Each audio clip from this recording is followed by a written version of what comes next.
Okay, very simple concept for this video. Can Tesla get to a $20 trillion market cap? In the call yesterday for the fourth quarter earnings report, Elon was probably the most bullish I've ever heard him. 100 freaking million bots per year, $10 trillion in revenue, bigger than the next 5 biggest companies combined. Just insane stuff. The guy was even posting on X while he was on the call. I call him out on it on X. He replied to me on X while on the call, while giggling while replying. Just a bonkers, just a ridiculous call. Really a ridiculous call. As of right now, the stock is up 4.5%. Now, the $20 trillion market cap number is really derived from looking at the next 5 biggest companies combined, like Elon said, Apple, Microsoft, Nvidia, Amazon, and Alphabet from today. And if you add up their market caps, that adds up to be about $15 trillion versus $1.5 trillion market cap today that Tesla has. Okay. Now, the question becomes how? Sit back, relax, grab some popcorn, probably a beer or your drink of choice. Hopefully we don't take too long. And of course, last but not least, before we get started, not financial or investment advice. This is just an idiot on the internet trying to figure out how to think about this insane story that is Tesla with an insane leader that is Elon. So here we go. God help us. The statements that I'm going to focus on from the call is robotaxi everywhere in the US by the end of 2026. Bot ramp will be orders of magnitude each year, and bought at 1 million per year is $20,000 in cost. The guidance we got about the robotaxi is a pretty eye-opening one because during the call they said the robotaxi will launch in Austin for sure in June this year. This means their self-driving service, competitor to Waymo, basically an Uber without a driver replacement. And then by the end of next year, 2026, the guidance was it should be in basically every major city, basically in the entirety of the United States. Let's call it 80% of the metro centers in the United States, which implies a very large scale ramp up, right? It's going to get there way faster because the technology is generalized. They're using 8 cameras and an AI to power the car instead of Waymo that uses LiDAR and 1,000 different sensors, right? And then the bot piece, I'm going to talk about a little bit later. But I want to start really by making a very basic assumption here. Tesla will solve unsupervised driving and the bot. And they will solve this because they spent really 8 to 10 years worth of effort and time in building out the AI infrastructure to compute, the inference, the data gathering, the manufacturing processes, the scale, the expertise, the regulatory landscape, freaking getting a president through the line in Trump that's going to give you the ability to pass regulations for a lot of these technologies. Just everything has aligned for Tesla to be able to execute against this, right? They have the technology basically ready to go. If you have Tesla version 13 in your car, you know that Teslas can drive themselves essentially. You almost never have to intervene. And if that works, the bot will work because it's based on the same exact technology. We talked about this in a previous video this week. So those are the assumptions. Now, before I go too freaking double click for some reason, those things are encapsulated by 3 factors: massive scale, lowest cost, and a generalized solution. They're going to get the massive scale because they have a ton of factories already built that are making millions of units of cars per year. And what that means is that they have manufacturing expertise to continue this into the future and apply it to the human or robot. The lowest cost is going to be from that scale because they're going to create so many units out of their factories. They're going to be able to essentially spread out all their costs. And generalized means that these solutions are going to be able to work basically anywhere. The car, because of its AI approach, doesn't need any HD maps. So that means you can just pick up a car from Texas and drop it in Florida with version 13 or 14, that unsupervised version. You don't have to map the city. You just get the approval from the city to operate the car in that city and you just drop it there. The same thing will happen in Europe. The same thing will happen in China. It's generalized. And the thought process is exactly the same with the bot. The bot is going to be able to do basically any job that it's going to learn how to do based on looking at videos. And it just becomes a question of developing a hand that can handle those things, no pun intended, actuators that are very efficient and powerful, material sciences that gets your costs down, and the manufacturing process to make a bunch of these per year, right? So, okay. Now, what's the market? What's the market for a robotaxi? What's the market for a human or robot? These are the numbers I came up with. Let me know in the comment section what you think. We'll start with the robotaxi. So, for those that are not familiar, robotaxi is a 2-seater solution that Tesla is going to do that looks like this. It's basically optimized for most of the type of rides in the United States. It's going to be fully autonomous. It's not going to have a steering wheel and pedal.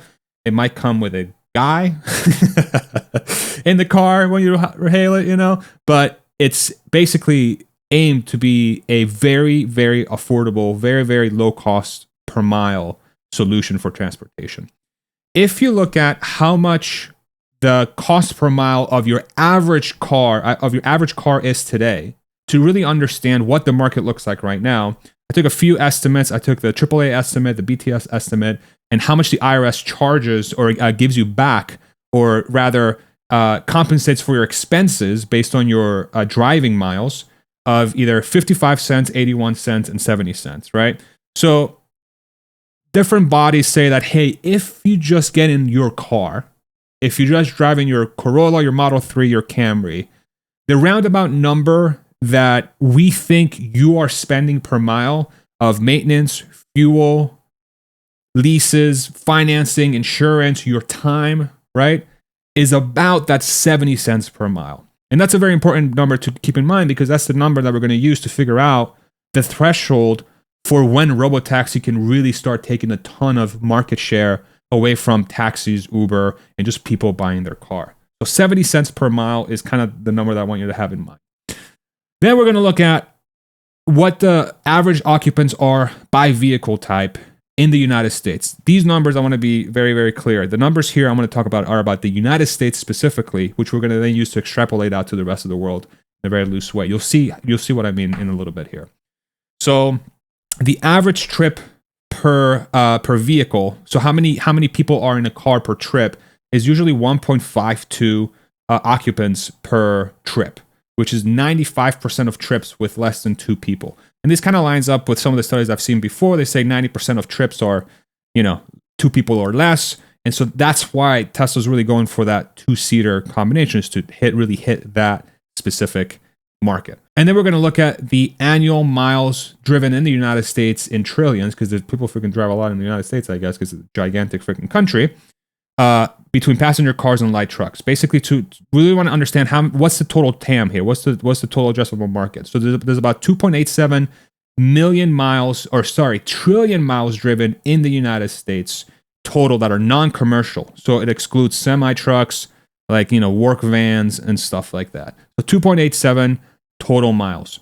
And so to get to the addressable market for the robotaxi, we take 90% of the total miles, right? Because 90% was how many trips are 2 people or less, which is what that robotaxi is. So 2 people or less is about 90% of the miles, which equals to about 3.4 trillion miles. Then the average consensus cost per mile of just someone driving a car, including their time, is about 70 cents per mile. This is about a $1.64 trillion TAM, right? It's just to understand what is a robotaxi getting itself into in the United States only. So the United States TAM is 1.64 trillion based on 2.3 trillion miles, which is 90% of all miles, 90% being 2 people or less at 70 cents per mile. Okay, so we have that number now, $1.64 trillion.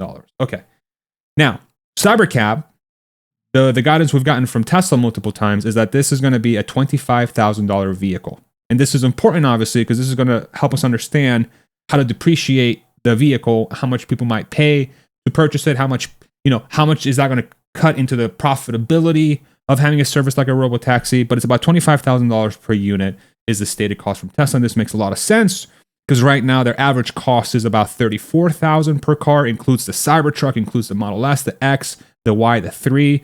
And then once you're introducing this cheaper vehicle that's going to be smaller, it makes a lot of sense that the per unit cost of that car, honestly, very conservatively, would be $25,000. It's probably going to be a lot less than that, to be honest. But let's assume 25.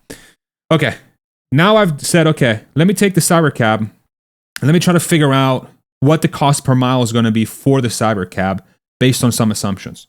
So, and there's 5 different variables. There's maintenance, repair, electricity, basically charging costs, insurance, cleaning fees, and depreciation. And I want to go by each one. I told you this was going to be technical. I'm really sorry. You're already here. If you're already here, like and subscribe. And if you want to support the channel, check out the description below. Wow. Okay. So maintenance and repair. I made this assumption based on the Consumer Reports study that they did on a Model 3, 10-year cost over 100,000 miles over 10 years. They came up with about $4,035 over those 10 years. I applied that same exact cost per mile to the Cybercab. One, because it's going to be a lot smaller, so it's going to have less wear and tear, and it's going to have less parts, and it's going to have the next generation processes and manufacturing capability from Tesla, which my assumption is they're going to make it really, really efficient and much more reliable. It's going to require a lot less maintenance. So I'm just going to keep the same exact cost per mile for maintenance and repair for the Cybercab at 4 cents per mile. Electricity, I'm assuming a 250 watt hour per mile at 13 cents per kilowatt hour, which is about 3 cents per mile-ish. No different from the Model 3, realistically. Insurance, because this is going to be a commercial product, meaning that it's going to be out there picking and dropping people off. I priced it at $500 per month at 3,400 miles per month, which if you multiply it out over a year, that's about $6,000 a year in insurance, which is significantly more than you would pay yourself in most areas, unless you're a terrible driver and you're driving New York. RIP if that's the case. So I think I'm being very conservative with this number, especially because there's no driver involved and these cars are going to be much safer than humans. But I'm just going to say, you know what? I'm going to make a crazy assumption that's going to be really, really high, at least to start. It's going to be near 15 cents per mile. I also have a cleaning fee of about $350 per month at 3,400 miles driven. People vomit. People do some crazy stuff in the car. Okay, great. You're going to have to clean the car. $350 per month at 3,400 miles driven. That's about 10 cents per mile. And then depreciation is 80% of the cost of the vehicle over 10 years at $25,000 cost at 40,000 miles per year. This is, again, probably aggressive, but at a $25,000 cost, depreciation is not really that huge of a deal, to be completely honest. So it's 5 cents. So the total cost per mile to operate the Cybercab, because it's driverless and you don't have to worry about people's time, is 37 cents per mile based on these assumptions. And you tell me in the comment section below if this is wrong, if this is conservative, if this is too low. But I'm trying to figure out how else to approach this, and I feel like this is probably the best way that I know how to do. 37 cents per mile cost of operation of a Cybercab, of a self-driving Tesla that's going to cost $25,000 per unit to build.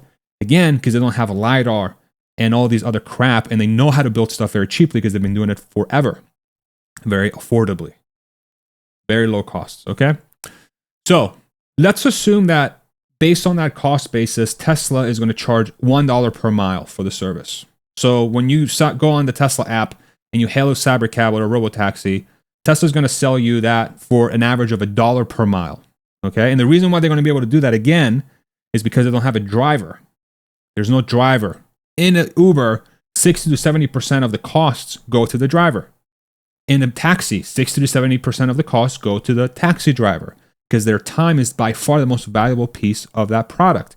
Once you yank that out, and once you have a very, very affordable car to build, once you have something that's very, very inexpensive to build, you end up with a model where you can charge $1 per mile.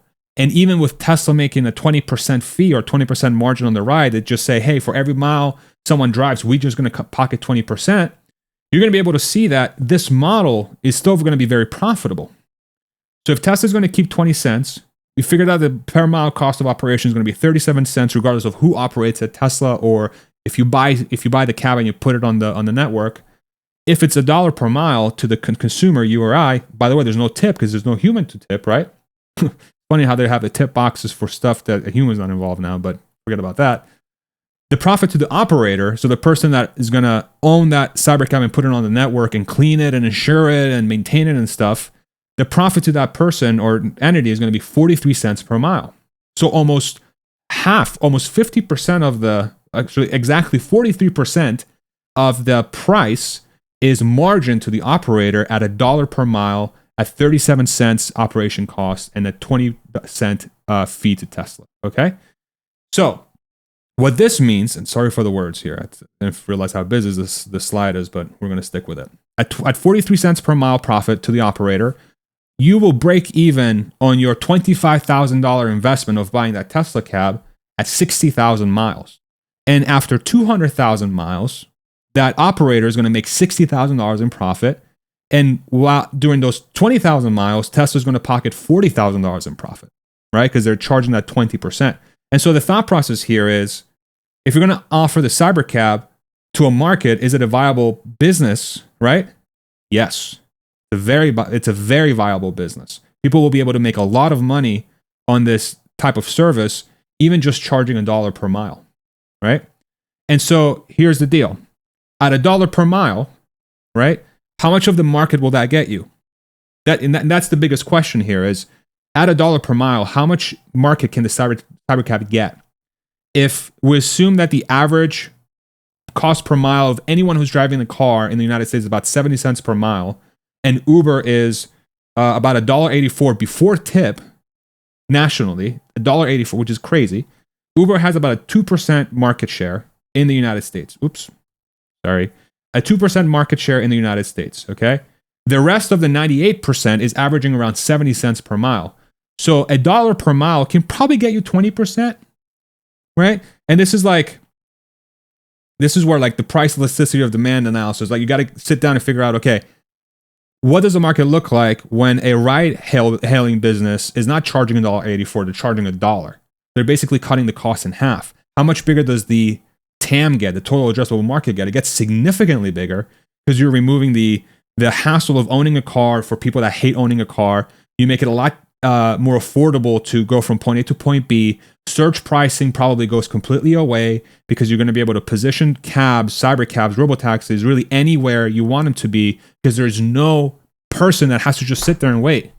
So you're going to be able to preload areas with cyber cabs. Those cabs sitting idle, again, cost basically nothing. It just costs the chip and the battery just running to keep itself, from dying, basically. It's like, what, a couple bucks a day maximum? So you get rid of surge pricing, and by default, you have a cheaper per mile cost, gets rid of surge pricing, right? And so under that assumption, you would think that there's going to be a lot more people adopting this technology. So I said 20% market penetration. Tell me if I'm wrong. I'm probably overestimating this a little bit. But again, this is just in the United States. Remember this point. These numbers for the robotaxi are just in the United States. This is not a global number. This is just for the United States. 20% market penetration at $1 per mile. Uber being $1.84 is 2%. Okay? I think that's a safe assumption. Now, remember again that when we looked at the total miles from before, about 2.87 total miles, and about 90% of those would fit into that robotaxi bucket, right? And so that 90% of those total miles at 2.34 trillion miles, at 20% market penetration now, because we think we can get 20% of those miles because we have a very cost-effective solution at $1 per mile that is profitable, that people are going to want to take on because it's a viable business model. At $20 per mile profit to Tesla, because again, Tesla's taking a cut to let you operate on their app basically, and giving you the ability to sell your services, your car to the public and use it as a robotaxi, okay? Tesla's going to be able to generate, just in the United States with a 20% market penetration at $1 per mile, $94 billion in profit per year. At a 50 price earnings ratio, so for those that are not familiar, price earnings ratios are basically a way to figure out how to properly value a stock based on the growth they have in front of them and how much margin they make. Just one of the 1,000 useless numbers out there, but one that's common to use. So I'm just going to use 50 for this exercise. And I think that's probably low, honestly, because of how much growth there is in front of it. So $94 billion in profit per year, 50 price earnings multiple. That's a $4.7 trillion market cap just from robotaxi, just from the United States, from 20% market penetration. Okay? So then the question becomes, can Tesla make enough robotaxi, cyber cabs, to be able to fit enough cyber cabs out there in the wild for people to hail? So are there enough cyber cabs to address 20% of the 2.34 trillion miles that are out there for the taking? Okay? If you assume each robotaxi, each cyber cab is going to do 40,000 miles per year per robotaxi, that's 11 million robotaxis that you need in the United States to do 20% of the total trillion miles in the United States. Okay? And what's crazy is that Tesla already, in the world, but already has 6.5 million robotaxi capable cars with either hardware 3 or hardware 4. We got notification. We got confirmation on the call yesterday that Tesla will definitely upgrade hardware 3 cars to hardware 4. Not if. They're not going to figure out unsupervised with hardware 3. They're going to upgrade it to hardware 4 for free for owners. So that, and if you combine the hardware 3 cars and the hardware 4 cars in the world, it's about 6.5 million cars already. If Tesla's doing 2.5 million cars in 2025, 3.5 in 2026, you just kind of go up the list. They'll probably have 11 million cars in the total fleet by 2028 easily, and way beyond that by 2030, 2035, right? So this is to say, can Tesla have enough capacity to address 20% of the miles in the United States? Of course, absolutely. No problem at all. No problem at all. Okay? And so if that's the case, then we just very easily justified a $5 trillion market cap just from the robotaxis, just in the United States, at those assumptions we made. Let me know what you think in the comment section so far. Okay. So, takeaway, $5 trillion robotaxi valuation in the stock seems very achievable. So we just went from 1 trillion to 5 trillion. Okay. Next. This one's the one that's crazy. It's the bot. The human or robot. Okay. This is what it looks like. Look at how cool it is. It's so cute. That's the human or robot. Okay. The breakthrough with this robot versus your other competitors, and really what anyone's trying to do from a labor perspective, is that this is a generalized robot. What does that mean? It means that this robot, unlike a human, will be able to be dropped from one job to another one, and it will know how to do that job, right? If you put me in a warehouse job, okay, I'm not going to last nearly as long as someone who's been doing it for a long time, who's fit, who's strong, who can move fast, right?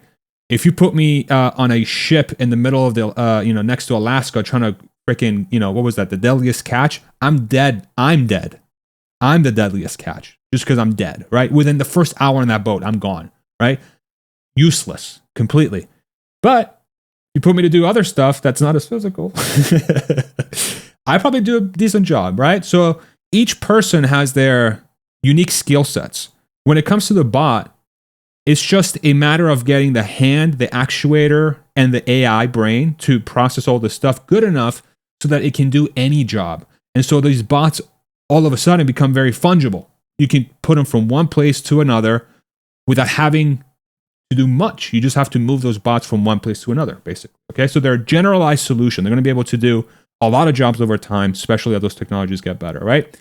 As AI, the hand and actuators get better, more jobs will be available for the bot to do over time. And this is very different from the car, right? Because the car is figure out how to get from point A to point B on the road system. Okay, cool. Can't really do anything else but drive. But a bot, because it has hands and feet and a torso and a head and actuators, it can do a lot more. Okay? Now, what's the market for the bot? This one is a little bit more difficult to come up with because some of the numbers are fuzzy, but this is my best estimation. Let me know in the comment section below. I went and took the average wage for manual jobs in the United States, the EU, the European Union, and China for manual physical jobs. So basically a job where the body is involved. In the United States, we call it a blue-collar job. Just a job that requires physical labor. It's not behind the computer or supervising or whatever. You're actually doing something with your body, okay? So United States, EU, and China. United States, about 50,000 jobs with an average wage of about $40,000 per year per job. In the EU, we have about 65 million jobs, 65,000 million, that makes sense. 65 million jobs at $35,000 average wage. And then in China, because it's way bigger, it's a way bigger country, 385 million jobs with an average wage of about $10,000 per job. This number might be low. I think it's probably closer to 14, but I'm going to be conservative and call it 10,000. If you look at it from a total population perspective, about 15% of the total population in the US does manual labor jobs. Sounds right, probably low. But again, I'd rather be conservative. In the EU, definitely sounds low, but EU is not a very industrious place. A lot of those jobs are mostly in the US, China, India, sort of those places, Mexico. In China, about 30% of its population is in manual labor job. That sounds much more correct to me than Europe. But again, I'd rather be conservative than not. Cool. So all this totals to about a total market of about $8 trillion. So if you add up the jobs per region and you times it by the average wage, You come up with a total market of labor for those countries for manual jobs only. You add that up, you get $8 trillion market for manual labor total in just those three regions. 8 trillion market, 500 million jobs in the US, EU, and China. So if you look at the average hourly wage, the weighted average hourly wage, if you adjust for how many jobs there are in China and you adjust for how many jobs there are in the US and the EU, the weighted average hourly wage is about $6.40 per hour in those three regions if you just throw them all together. Okay? $6.40. That's a very important number because that's the number that the bot will need to beat to be able to be a viable business case for companies to adopt humanoid robots versus hiring people. Okay? This opens in a completely different Pandora's box. That's a separate video. Okay? $6.40 of an hourly wage. Weighted average. Okay. So, can the bot get there? So, what are the two things that Elon said? Bot at $1 million per year is going to be about $20,000 in cost. And the bot ramp will be orders of magnitude each year. Meaning that every year that passes, they're going to try to go from 10,000 bots to 100,000 bots to 1 million bots to 10 million bots. They're basically going to try to add a zero at the end for each year that they're trying to ramp up the bot. I don't know how they're going to do that. They're going to try to do that. We'll see. We'll make assumptions that they don't do that, but you'll still see that this works out in ways that it's kind of hard to sort of wrap your head around, even in the conservative scenario. So, is the bot cost competitive? Can it beat $6.40? Can it beat $6.40 per hour? Okay, let's check it out. So, here is the graph that I put together, the chart, and I'm trying to figure out how to properly account for all the different costs associated with operating a bot and selling one to a business that wants to use it. This is we don't have any exposure to this stuff from any company yet, but I think we'll see something like this. It's directionally correct. I'm confident in. It's going to be something like this. It might be even better for Tesla or a human robot company to make money, but I'm just going to make these assumptions. Okay.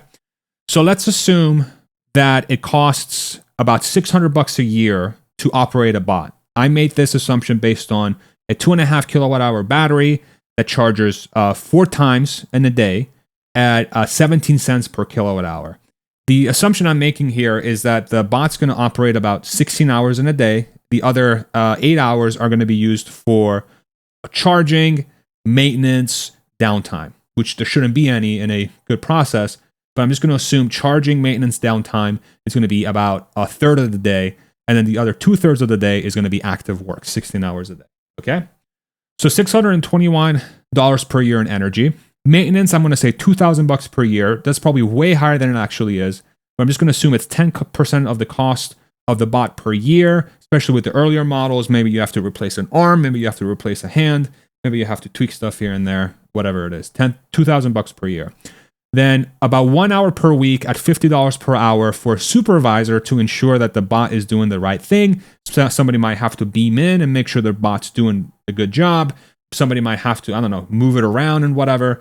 I think in a good place, I don't see why a supervisor would have to spend more than an hour per week to ensure the bot's doing the right thing for a bot that works. Anything more than that, I feel like doesn't, like, it still makes sense economically. It makes sense economically for a lot of dollars, but I think that 1 hour per week is reasonable with a system that works. No different than an unsupervised car. If you're not going to have a driver for a car, you're not going to need a supervisor for a bot.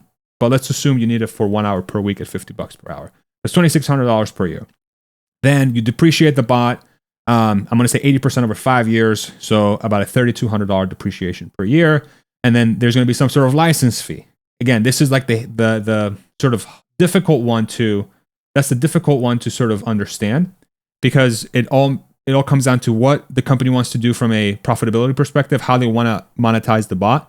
I'm going to say that at least the early goings, they'll sell you the bot, and then you'll pay some sort of license fee that allows you to operate the bot in your environment for the tasks that they have. And I'm going to assume it's $10,000 per bot.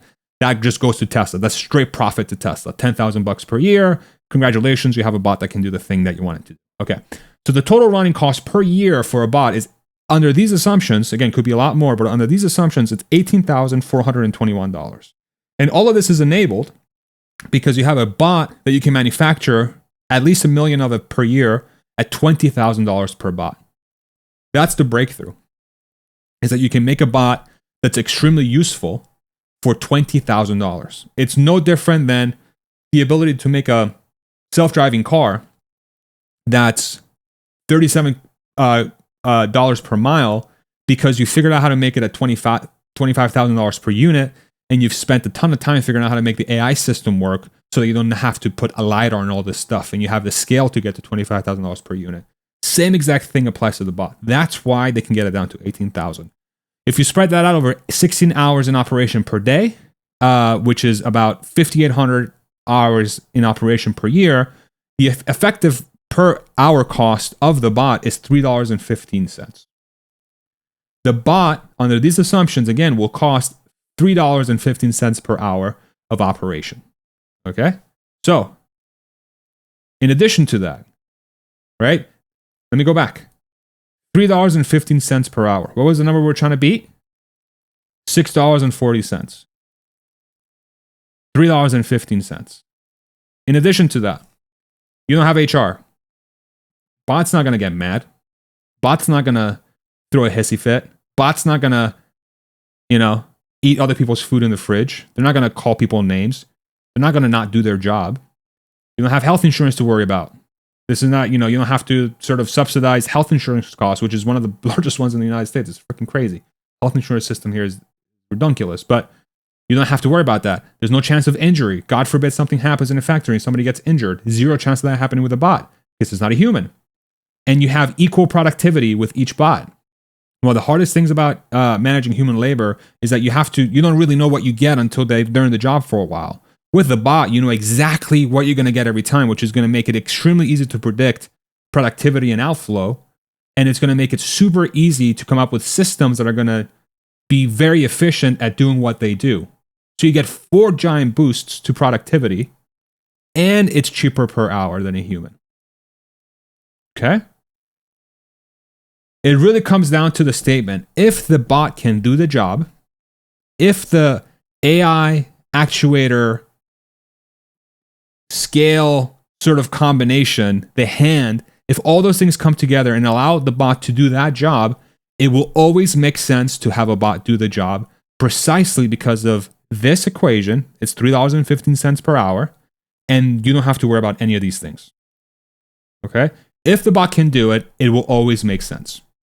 So, if we assume that, let's go back and look at what the market was. It was 500 jobs, right? This column here, you add them up, it's 500 million jobs. Apologies for not having it here. 500 million jobs at about $8 trillion total market. Okay? Let's assume by 2030, again, this could be 2035, this could be 2045. But let's assume by 2030, the Tesla bot can do 10% of the physical manual jobs out there that are part of that 500 million job market. Let's assume they can do 50 million jobs, right? Working in a harvest field, working on a manufacturing line, working in a warehouse. Just go down the list. The bot can do 10 million of those jobs, whatever those jobs are. Construction. At $10,000 profit per bot per year, which was that licensing fee that Tesla's going to take, right? 50 million jobs, that 10% of the market, times $10,000 per year per bot of the licensing fee, that's $500 billion in profit to Tesla just for 10% of the labor market in the US, China, and Europe. Again, using a 50 PE. So the bot on its own, with these assumptions, is bigger than the $20 trillion number. And it is almost double of the next 5 combined. Okay? Now, can Tesla get enough bots to do 50 million jobs? To do 50 million bots, right? This is what Elon wants. This is what Elon wants based on the guidance that he gave on the quarterly earnings call. This year we'll do 10,000. Next year we'll do 50,000. The following year we'll do 500,000. The following year we'll do 5 million. That ain't going to happen. And he knows that's not going to happen. Everybody knows that's not going to happen. But this could happen. This could happen. They could have 2,000 this year, 10,000 next year, 25,000 the following, 100,000 the following. 500,000 the following, right? So what this comes down to is Tesla's going to be able to have enough bots out there to hit at least 10% of the labor market, let's say by the year 2033. Okay? By the year 2033, I think it's safe to assume that Tesla will have enough bots to do a significant percentage of the jobs out there in the physical world. That's 8 years from now. And based on these assumptions that we made here, it's hard to come up with something that says this is not going to happen. From a market cap perspective, it's very difficult to come up with a number that says, or some sort of methodology that says this number will not be achieved. It's just purely down to the technology. Can Tesla execute the technology? That's all it comes down to. Can it make a robot that has a hand and actuators and an AI brain that when you combine them together, they can do almost every job? And if you really think about it, what is the limit? Are there really any limiting factors that would prevent a bot from doing that? Truly. There's going to be breakthroughs in actuators. There's going to be breakthroughs in batteries. We already had a ton of them. We're seeing the breakthroughs in AI. Tesla has a freaking self-driving car with 8 cameras already on the roads. They're going to go live in Austin in June of this year. Anybody who has, again, B13, they know firsthand this is 1,000% happening. It's going to happen with a bot. There's nothing preventing Tesla from executing on this. It's just a matter of execution. And if the past is any indication, execution is on their side. And so if they execute, that number, this number, seems like a no-brainer. But it's heavily dependent on execution, and the technology needs to work. So let me know what you think. None of this is financial or investment advice. These numbers are dumb. I totally understand.